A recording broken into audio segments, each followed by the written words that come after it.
dude, he had an axe and was just like bumping into people, like I don't know, like some fish out of water, and people were just like falling on the ground, and he like chased him down the hall. That was the stupidest fight scene I've ever seen.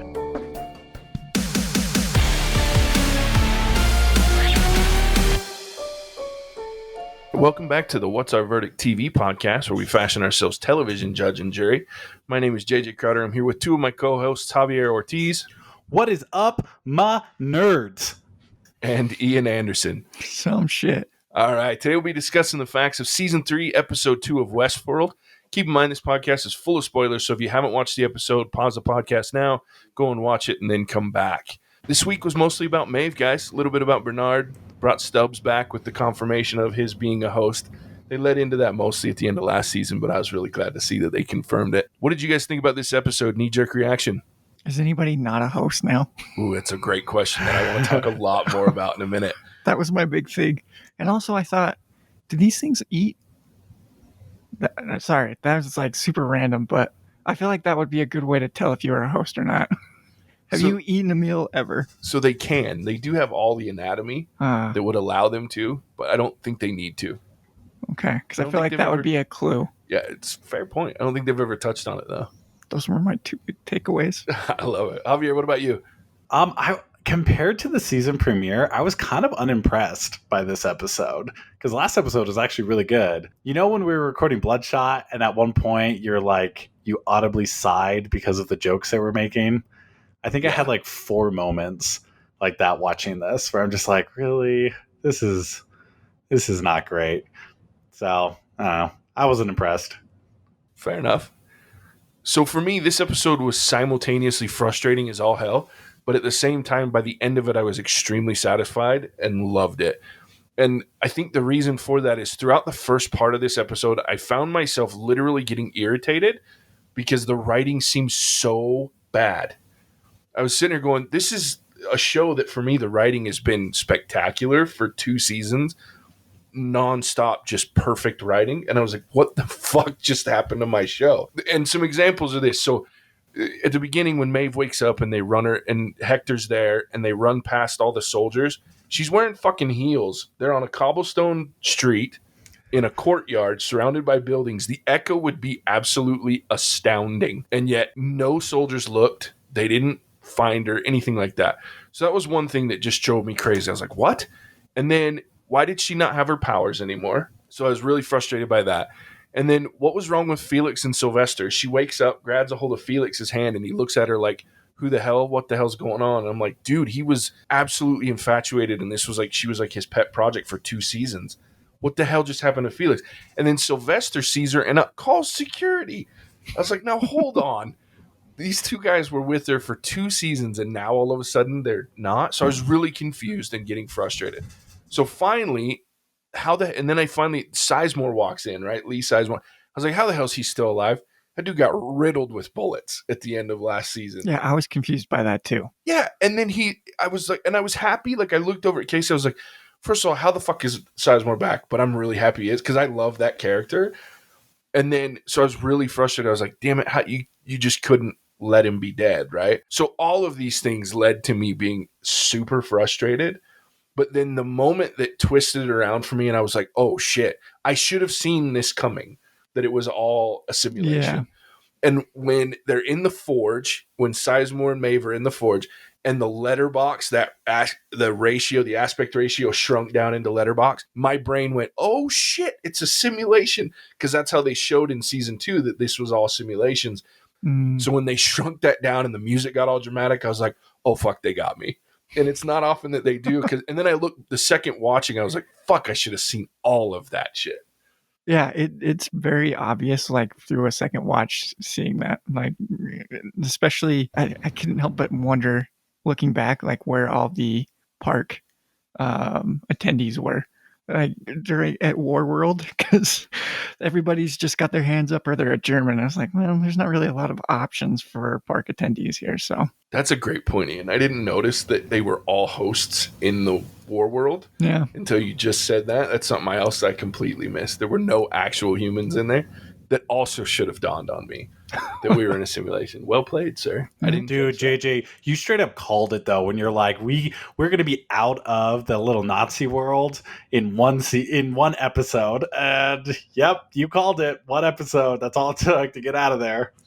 Yeah, so the other note that I have, and kind of leaning into that point, Javier, is that this episode to me was also like a nod to all of the bit favorite characters. So you have Felix, Sizemore, Sylvester, all rolled up into this episode that you at least got to see all, and then Hector, you got to see all these fan favorite characters that I guarantee we're not going to see again in this show, at least for this season, because we're going to head out of the park after this, I think, and I don't think we go back to the park, at least not for this season.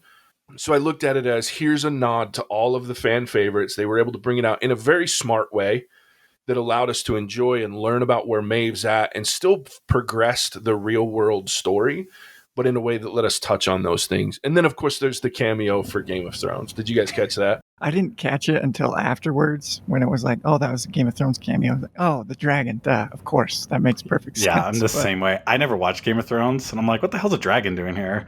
That kind of makes a little bit more sense in retrospect. But I was pissed. I'm not going to lie to you. They came around the corner, and I saw Dan and Dave, and I was like, and you guys heard me talk about this when we did Gemini Man, because one of them co-wrote Gemini Man. As soon as I saw him, I was like, get them the fuck out of my show. They ruined my other favorite show, and get them out of this show. Though I did laugh at the fact that they were trying to sell the dragon off in parts to somebody in Costa Rica. That did make the dialogue made me laugh, but I was pissed. No expense was spared for that dragon. Yeah.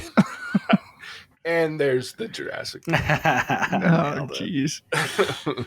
Every time, Javier, every time. Just always fits, man. It's not my fault that the movie is brilliant. It's hilarious. You definitely won't let us forget that, though. No. So something else I did like with this episode is the fact that this whole thing is a test for Maeve. And for two reasons, right? One, he originally, so when she gets out and she's talking to Sirach, he indicates that he originally thought that what the system had caught as one of these hosts that was going to come in and start this war was going to be her, because of her ability to control the hosts and all of the things that she's able to do, her high level of intelligence. And then it dawned on him that this was Dolores, and she realized it almost instantly when he tells her, I thought it was you. She's like, oh, fucking Dolores. So I was really intrigued by the fact that this was all a test to see if she could get out, not only to see if she could get out so that she could help him, but also to see out if she was going to be the problem that the system is catching on to. And now he knows that she's not. So I did really like that part where at the end you're like, oh shit, this was all for a purpose, not just, getting in the park. I did have a question about that scene because he brings her out. And he says, welcome to my world, the real world. So is this the actual real world, do you think, or is it another virtual simulation where he's just interacting with her? See, and I really love this question, Ian, because I went back and I told you guys I would. I've watched now the first episode 4 different times. And I took a lot of notes, and I think there's either two things happening. One of two things is happening. They've either thrown in some cheeky nods that make you think that you're still in a simulation or in a part of a park. Because there's the one part where they're in the party at the early part, and the annoying British guy is like, how meta would it be to have a simulation within a simulation? Oh, now we're going Inception route. Exactly. So, but they said that, and they've done this before where they've said things that are so fucking on the nose that you ignore it as a joke, but then it comes back and it's true. So as I watched that, I was like, oh, fuck, is the whole real world actually just a simulation of some sort? And then the other piece that made me think that is, so when you think back on episode 1 of Caleb, every time you see him, the first part you see him is he wakes up in the morning. And it simulates the hosts in the park. The first 2 seasons, every time you see a host, it's the start of their loop. And so we're watching his loop. He wakes up in the morning, he goes to work. He finishes work, he goes to the make money motherfuckers site, and then he goes out and does a job, and then he wakes up again. And every time you're watching his loop. Now, that's might be symbolic of the fact that humans are in a loop as well. It may not be that he's a host, it may just be that he's symbolic. The other part that bothered me about episode 1, since we're talking about it, is the switch back and forth to where he and his friend are in military garb, and then they're not. Yeah. And it seems very interchangeable, like the memory's kind of fucked. Mm-hmm. So I'm wondering if that memory of his friend dying is his core memory that all the hosts have that bring them. So like Bernard had his son, Maeve had her daughter, Dolores had her dad. All of those tragic events and the things that happened around those people were their core memories. His memory may be his friend getting shot. So now is he a host? Is the whole world? So it really starts to fuck with my head at this point. Well, now, mine's all messed up. I didn't have that problem a second ago, and now I do. So thanks. You're welcome. I apologize to the listeners who are now going to have that problem. I don't. Welcome to my world. Yeah. See, that's one Inception. That's one aspect of the show that I don't necessarily enjoy, because I feel like it's written by a 4-year-old. Where it's like, and this person's a robot, and this person's a robot, and I bet you can see what's coming next. This person's a robot! And, dude, if I wanted that kind of... Fast and Furious movie. It totally... Yeah, if I wanted that kind of cheap writing, I would try to hold a conversation with a 3-year-old. Well, and I get what you're saying, and I'm really hoping that Caleb's not a robot, and I'm really hoping that the real world is the real world. And I do think that it is. I think they're just being cheeky.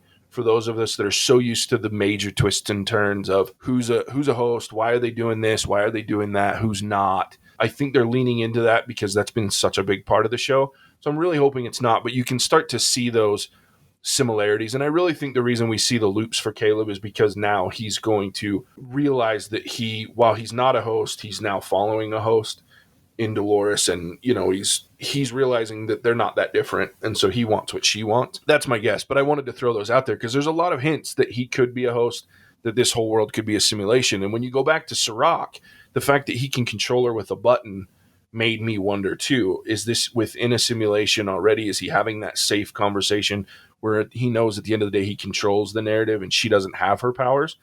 Because this freeze motor function shit didn't work on her for the better part of the whole season 2 and most of season 1. So I'm wondering, either that's a really cool button that somebody's got to get a hold of when it comes to her besides him, or they're within a simulation still just to make sure that he's protected while he's having these negotiations with her. Yeah, for somebody who is so, I don't know what the word is, secretive, that people don't even speak his name because he's going to come in after him, I could definitely see that he was putting her in a simulation to kind of protect himself. Agreed. His house was badass, though. That was. Very badass. I want it. So I think my favorite part of this episode, besides Maeve, because I've already told you guys last episode how much I love Maeve.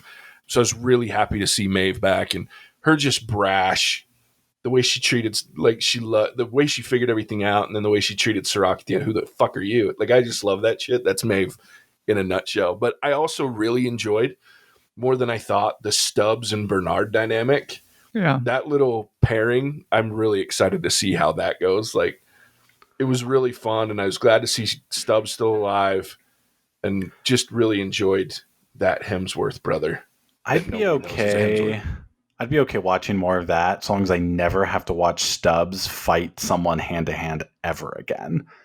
Like, you didn't like the axe? Dude, he had an axe and was just like bumping into people, like I don't know, like some fish out of water, and people were just like falling on the ground, and he like chased him down the hall. That was the stupidest fight scene I've ever seen. You have one dude versus 5 guys with assault rifles. This one guy has an axe, and somehow he's able to shoo them all off like they're stray dogs in some third world country. It's ridiculous. This is the stupidest thing I've ever seen. See, and this is the problem that you run into when you haven't watched the whole... Remember, this is their boss for 2 seasons. These guys, all these security guys, Stubbs was the leader of park security, or QA, for however long he's been there. Even though he's been a host, they didn't know that. They thought he was human. So when they're looking at him, instead of... Like, the one guy shoots him in the shoulder after he attacks him, but that's because he realized he's helping Bernard. The other guys in the hallway didn't see Bernard. All they saw was the red light, and they see their former boss running at them, and then finally smacking him with an axe. And the other thing is he can't kill them. He can't kill humans. That's why he couldn't shoot the guy. I thought he was choosing not to. No, he might have, because he also, again, he knows these people. But at the same time, I think because he's such a slave to his code, like he even said, he goes, I was going to kill myself. He goes, and now I'm alive. I came back because you're here, and I got to get you off this fucking island again. That was the last directive. And he tells him, I don't have the same wokeness that you guys have. I don't get rid of that shit. My code was to protect the hosts and then be done when I got you off the island. I don't know, man. If my boss rushes me with a battle axe, I'm going to shoot him. I just don't think that's a very good argument that he's their boss or their previous boss that's been missing for who knows how long. Yeah, but he hasn't killed anybody. So why do you feel like you need, if you know he's not killing people, I don't think you need to shoot him. That seems aggressive. They ran away. He's waving an axe at them. That's such a low bar. Like, oh, well, he's not killing people, so carry on, sir. It's ridiculous. Come on, man. It was so funny when they all took off running, and he's like, come on, guys. So dumb. It was atrocious. I love it. So I did have some questions, though, that I really want answered. I want to know, how did Sirach get a hold of the pearls in that house?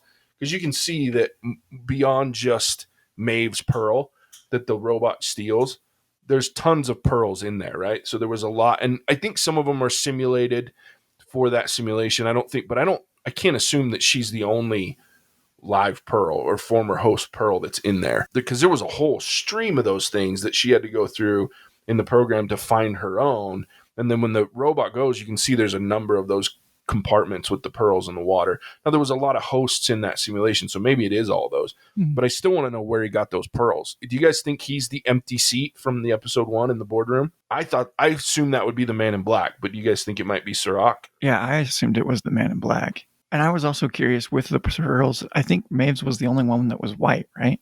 There were a couple in there that were gray or black, and then I think I saw at least a couple more that were white, but I wondered if they were maybe because you had Hector in there, who was a former host.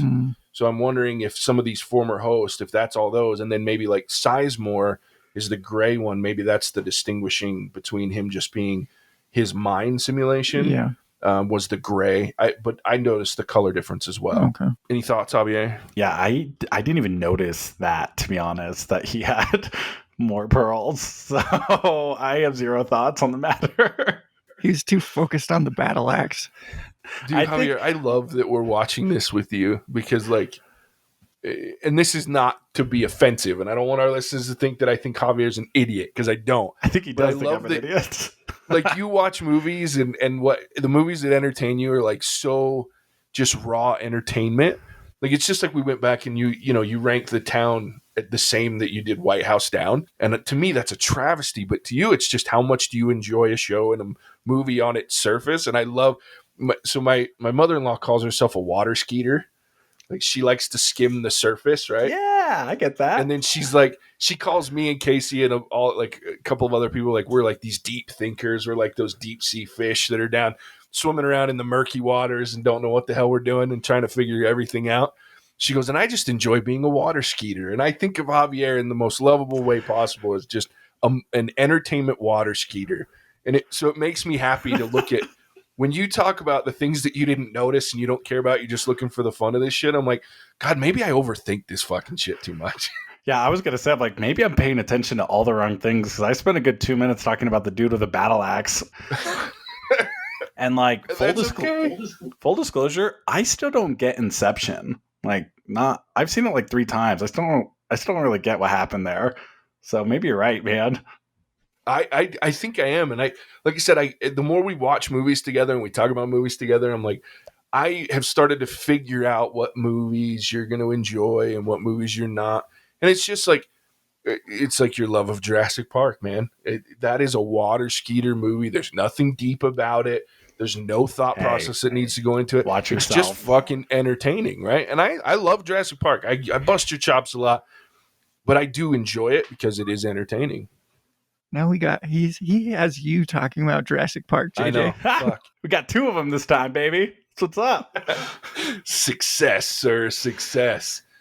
So, yeah, that was my big questions. I really want to know how he got a hold of those pearls. And I want to know now if he's the empty seat. Because there was a part where they talked about a Costa Rican company in season 2. There were some conversations. It was kind of hit and miss about a Costa Rican company acquiring, maybe trying to buy out Delos, at least the park part of it.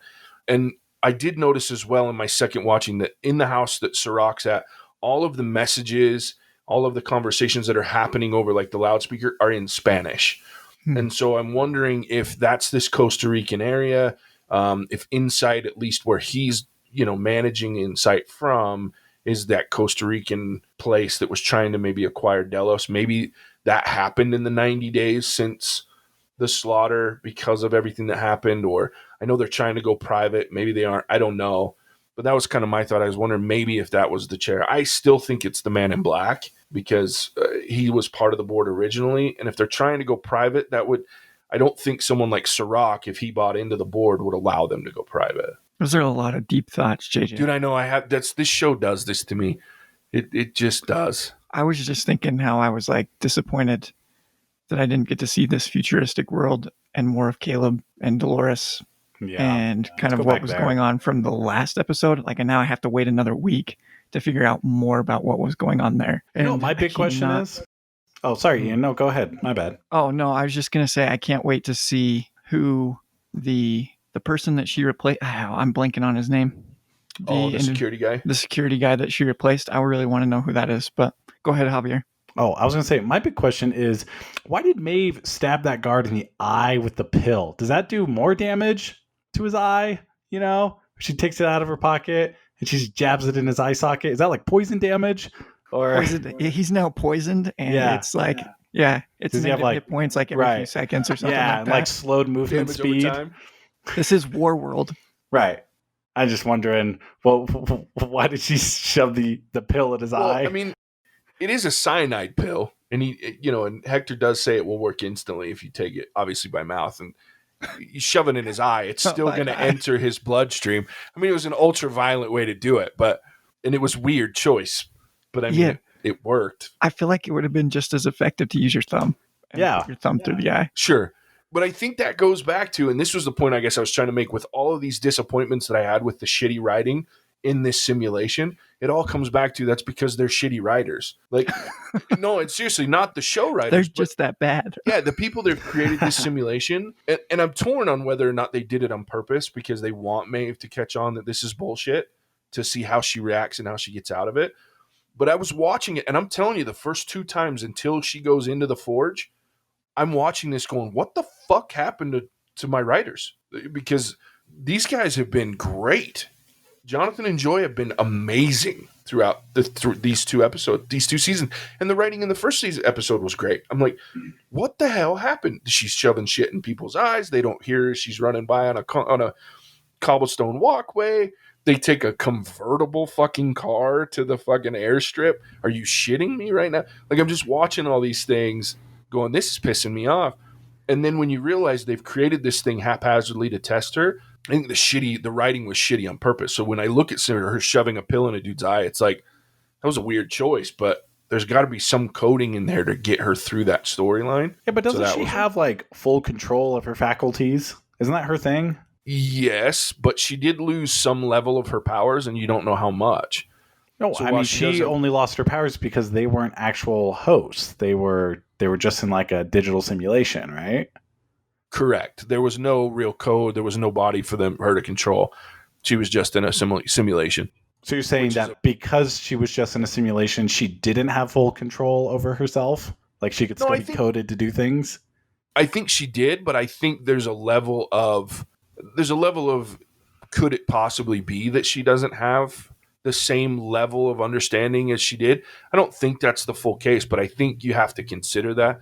I think the pill in the eye was just for shock factor. I really think that's what. Yeah, it was shockingly bad. Yeah, like why even have the pills? Just poke the guy in the eye. Yeah, both eyes. I don't care. Both eyes. Yeah, double thumb. It's because she needed 2 pills and she only had 1. That's why she only got 1 eye. So they should have each done an eye because there was 2 pills. That's right. So they should have each done an eye, and they got both of them. That's a good point. They should have double teamed that one dude, and then gone after the other 2. And then they could have swung around back to back and folded their arms. Like they're pretty cool. Well, they needed more pills to kill the other 2 guys. It's just complicated.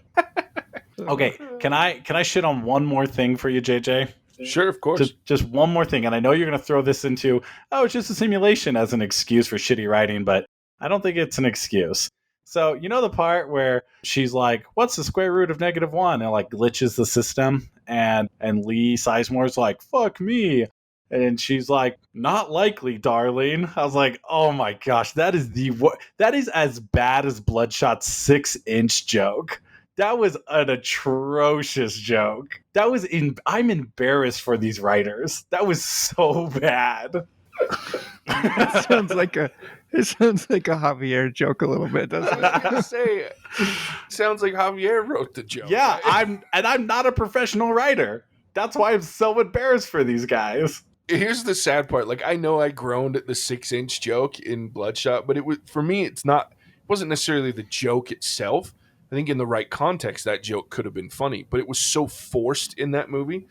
In this show, I actually laughed out loud at this situation that you're talking about. Like when she throws that thing and he realizes that she's not wrong and he's not real, and he's like, "Oh, fuck me." Like, I laughed so hard. Now, her joke was kind of stupid. Like the whole "not likely, darling," but that it's a very Maeve thing to say. I won't argue too much with you on that one. I could see where you would look at that as a shitty joke. I just think your standards have been lowered for Westworld, man. You know, the old JJ would have crucified that joke, but for some reason, Westworld's got you wrapped around their finger, man. Well, they do. I mean, I won't deny that either. They do. I won't deny that. However, I am critical of things in Westworld. There are things in, like, I feel like the whole Maeve thing, I feel like they woke her up one too many times. I feel like the getting from Maeve waking up the first time to the Forge, I feel like you were a little long in that. They could have cut a little bit back from that. Maybe cut some of that, had a scene in the real world where they got you a little, wet your whistle a little bit for next episode with bringing Dolores and Caleb back. I think they could have done something like that instead of, I think, what was it, 3 or 4 times they had her wake up, and at least 3 times. At least 3. Where she had to talk to Hector. So I definitely think there was some a little bit overdone. However, I told Ian, and I may have said it on this podcast, but I was afraid that they were going to drag this shit out for at least 2 or 3 episodes when she didn't have her powers. Because in previous seasons, this is only 8 episodes. There's only 8 episodes this season instead of 10. Previous episodes, this would have been at least a 2-episode arc where we're following Maeve trying to figure out what the fuck's going on. So I love that they condensed it down into 3/4 of an episode instead of a full couple of episodes, which I really feel like this would have been a storyline in the previous 2 seasons that they drug out forever. That's a good point, actually. Because my main complaint about the first season was just it was so long, and it was like they took forever to get to certain points. So that is true. I'm really glad that they wrapped that up in this episode. Yeah, and I'm glad that there's only 8 episodes. I think it forces them to condense things that they might feel like in their haughty writing in the past, that 10 episodes allows them to stretch shit out that doesn't need to be stretched out. So I'm excited about 8 episodes. I'm sad and excited at the same time. I'm always for more episodes of Westworld because they do have me wrapped around their finger. I won't lie. I'm thoroughly obsessed with the show, but I feel like it'll be even better in 8 episodes because it forces them to condense some things they might have stretched out in the past. I have a question for you guys. I was thinking about this. If you had to choose, you can only pick one. Would you pick Westworld, Wizard World, War World, or apparently Samurai World without the W? I don't know why all the others have W's, but Samurai World. It's Shogun World. That's still an S. I know. Oh, anyways, but you're compelled to only pick one. Which one would you pick? That's the only one you can go and see. That's a good question. I'll let Javier answer first. Oh, War World. I would be capping Nazis left and right. Sometimes I think I was born in the wrong time, because if I could go like Inglourious Bastards on some Nazis, I would totally do that. Man. So I would pay money to go relive that. To go relive that? I mean, I didn't live it in the first place, but I mean, like, it was like reincarnated as I really think I would have been a great Nazi hunter. I really do. I love the reasoning behind it. Yeah. So I think the War World thing is interesting because it assumes that it's not just World War II. So in my head, I think, you're kind of getting more bang for your buck almost with War World, because if, and I don't know, but that's what it seemed like. With the name War World, I would assume that it's not just one war, right? Mm. So I think that would be cool, the fact that you could maybe bounce around in between different wars.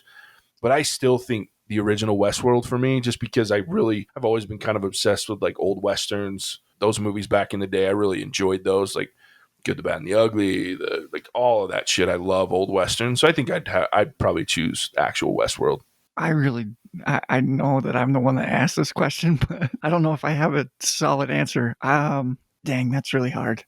I think you do Part of great me in Shogun World. Oh, you would do great as a little Japanese samurai. A little, my 6'1" figure. Yeah, I'd you'd really do stick great. out. You would Oh shoot! just think how No, well you would do. You could just keep everyone at arm's length. You know. That's fucked up. Oh shoot! Leave it to Javier. Yep. Leave it to Javier. No, if I was just exploring a world, like if I was going in for what Westworld kind of is, I think I would pick Shogun World. If I was going in for go crazy, go ham, almost like a PUBG situation, then I'd definitely do War World. But So there was another one that I know you probably missed because you didn't watch season 2. You just watched the recap, and they didn't touch on it. At the beginning of season 2, the Man in Black's daughter is in like an Indian world. So like she's on a safari with elephants and a tiger. And I forgot about that till we were just sitting there talking about it. It doesn't sway my decision, just so everybody's aware. I fucking love tigers. I think they're fucking amazing. So I was riding an elephant, hanging out in a tiger. I was like, that's pretty fucking cool. And they were hunting tigers is what they were doing, at least in the beginning of the episode. That would probably be really popular with like dentists, especially if all the tigers or lions were named like Cecil, you know? But you'd sell tickets like crazy. It's a hell of a callback there, Javier. Thanks. It's like almost a decade ago, I think. Really? It's been that long? Yeah. What happened to that guy? I don't know. Probably nothing. It's not like he did actually anything illegal. Didn't he though? No, they sold him. People out in that area sold him the right to shoot the lion. Oh, yeah. Man. Yeah, never mind. That's rough. It took me till now to figure out what you guys were talking about. It's been that long. Yeah, it's been a while. Wow. Yeah. Like that little throwback. I'm full of those, by the way. I know. Yeah, you are. Especially when it comes to Jurassic Park references. I could do that all day. We're up to 3 now, guys. God, I know. It was Ian that brought this one up. I feel like it's synonymous with Javier at this point. So I've actually been working really hard to make that. I think it's become just like a running joke in our podcast at this point. If there's not a Jurassic Park, it's not really a What's Our Verdict podcast anymore. Exactly. Yes! It's just like You were successful, Javier. I did it. 100% successful. He gets This right one's up for you, there with Steven. JJ being a rewatcher. That's true. Not a fucking rewatcher. You've watched the first episode 4 times. Shut up. And this one twice.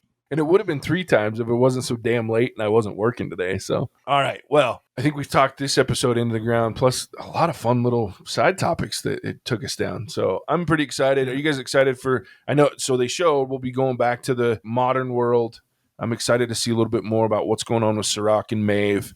I really cannot wait to see Stubbs and Bernard in the real world. Shit's going to be entertaining. And then Caleb should be back. Looks like he's 100% in with Dolores at this point. I can't wait to see her kill all those EMTs, too. That looks brutal as shit. Stubbs and Bernard sounds like an 80s police action movie. It does. Like right up with Starsky and Hutch. You know what I'm talking about? Stubbs and Bernard. Stubbs and Bernard, man. That's going in our episode notes right there. Yeah. Stubbs and Bernard, the new dynamic duo. Yeah. So right along with Lethal Weapon. All right, gentlemen. Well, Javier, why don't you tell them where they can find us? All right. Let me tell you where you can find us. You can listen to us on Spotify, Apple Podcasts, Google Podcasts, and like Stitcher, and like a shit ton of other ones. Is that about it? Fine podcast. You can also find us on social media at Instagram, Facebook, and Twitter. And you can search What's Our Verdict or What's Our Verdict TV, which is our sister podcast. Or if you want to add that little personal touch to it, you can email us at hosts@whatsourverdict.com. How was Awesome. that, JJ? That was perfect, Javier. I Nailed love it. You can also go to our sister podcast, What's Our Verdict, which we talk about movies, new movies. We compare movies, a couple of different series there. So check that out as well. You can find that one at whatsourverdict.com. You can find this one at whatsourverdicttv.com. Share with a friend. That's how we help grow the podcast. And we definitely want to hear from you. So thanks for listening. See you next week. Bye-bye now.